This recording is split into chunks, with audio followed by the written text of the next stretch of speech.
Hey everybody, welcome to this week's edition of Title Scoop. This week we're going to talk about alien owners. So when I say alien owners, I'm referring to either a person or an entity who is outside the United States and who is not a citizen or is not organized in one of the states.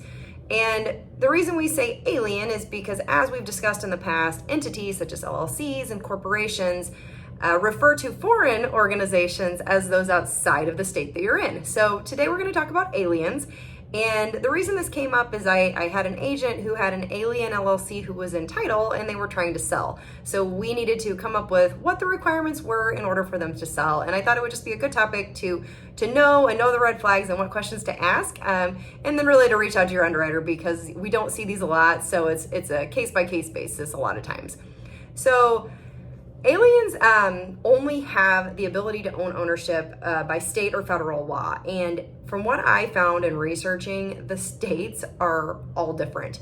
It depends on what you can own. It depends on who can own it, how they can own it, what they need to do. So again, you need to know your state law. That's the biggest thing. And if you don't, your underwriter will.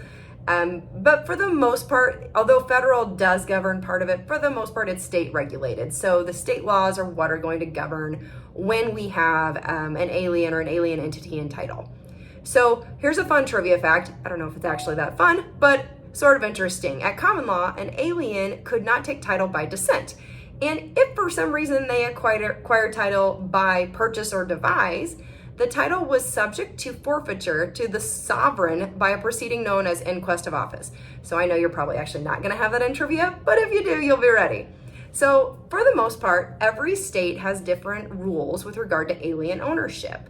And the interesting thing is, for the most part, they fall into three categories. That's what I have found, and that's what I've seen basically across the board. So that's the commonalities. There's three categories that govern alien ownership.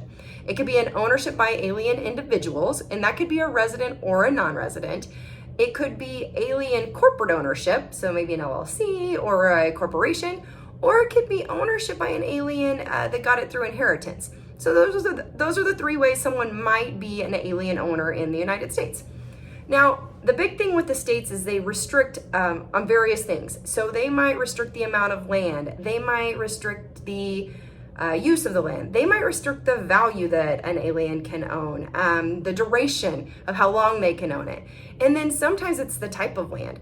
They might prohibit or restrict agricultural land. I know a state that actually does that. It's south of here.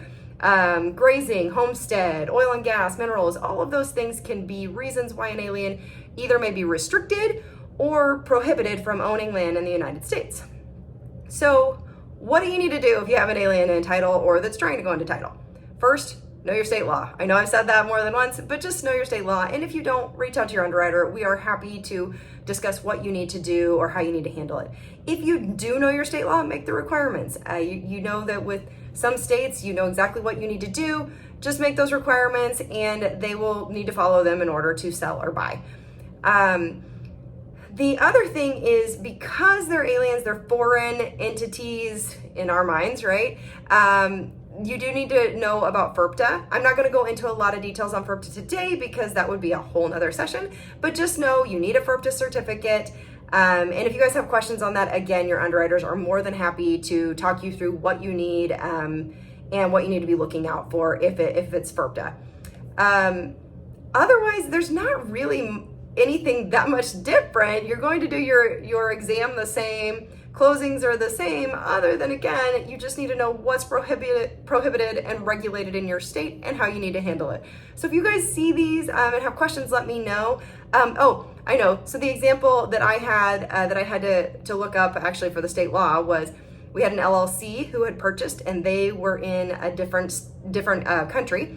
And so it happened to be that in their state, the Secretary of State just had requirements for some extra documentation for that LLC to file in order to do business in the state. So that one was a pretty simple one. So we got the FIRPTA certificate and we made sure they filed the proper paperwork and we were good to go. So with that, we'll call it a week. We will see you guys all next week. Thanks.